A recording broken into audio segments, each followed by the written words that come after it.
আমরা রঘুনাথপুর থেকে কাশীপুরের রাস্তা রঘুনাথপুর, এখানে নো এন্ট্রি দিচ্ছে, এখানে নো এন্ট্রি দিচ্ছে। আমি একজন এলএবি অ্যাডভোকেট, আর এখানে নো এন্ট্রি আছে মানছি, আমাদের মিস্টেক হয়েছে, ওখানে নো এন্ট্রি বোর্ড নেই, কিন্তু পুলিশ অফিসার এখানে চেঞ্জ করছেন যে আপনারা কি চোর। আপনি ডাইরেক্ট বলুন যে ফাইন কাটবেন, ঠিক আছে ফাইন দিতে রাজি, আপনি এইভাবে কেন কথা বলছেন?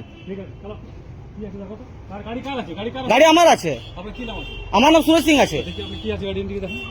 গাড়ি চেক করুন, আপনি চেক করুন, 20 পি দিয়ে আপনি পুরো অনলাইন আপনি চেক করুন, আমি দিচ্ছি আপনাকে, আপনি চেক করুন, আপনি চেক করুন।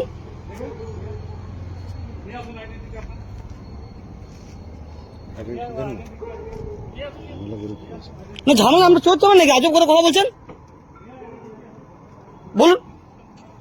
একটা নো এন্ট্রি বোর্ড আপনি ওখানে দিতেই পারেন, আপনি রাস্তা খালি রেখেছেন, আপনি সে জায়গায় কথা বলছেন যে আপনি গাড়ি ইয়ে করছেন। না না আপনি এখানে আসুন, এখানে কথা বলবো, আমি এখানে কথা বলবো, বলুন। আপনারা ওখানে নো এন্ট্রি বোর্ড দেবেন না, ওখানে কিছু লাগাবেন না, আর এখানে একটা বাস লাগিয়ে রাখবেন, তো মানুষ বুঝবে কি করে একটা নো এন্ট্রি আছে। তারপরে এসে বলবেন যে বাড়ি কেউ চুরি করে নিচ্ছি আমরা, মানে একটা মানমানি চলছে গোটা পশ্চিমবঙ্গে জুড়ে। একটা দিন ওখানে নো এন্ট্রি বোর্ড দিন, তাহলে তো মানুষ ঢুকবে না ভুল পথে, রেগুলার যাওয়া আসা থোড়ে আছে আমাদের।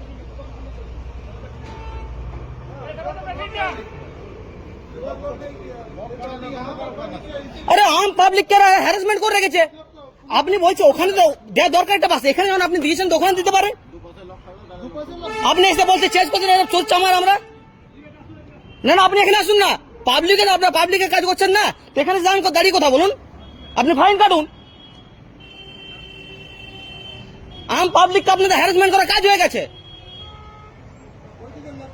ওইদিকে লোক করেন কিনা বলছি, রাইড এসে বলছে আমাকে যে আপনি লোকের বাড়ি দরজা খুলে চুরি করতে ঢুকে যাবেন, এটা একটা পুলিশ অফিসারের অন ডিউটি অফিসার মুখের ভাষা। আম পাবলিককে হ্যারাসমেন্ট করা এদের কাজ হয়ে গেছে।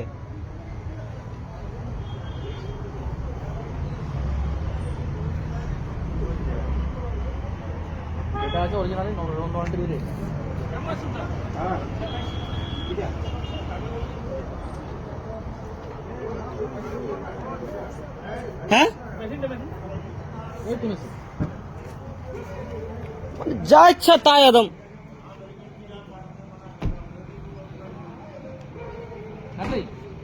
স্যার কে আছে স্যার ইয়ে না এখানে দিন না স্যার, আমরা দিচ্ছি তো, আমরা কেন যাবো স্যার, আমাদেরকে এখানে ধরেছে, আমরা এখানে গিয়ে করবো।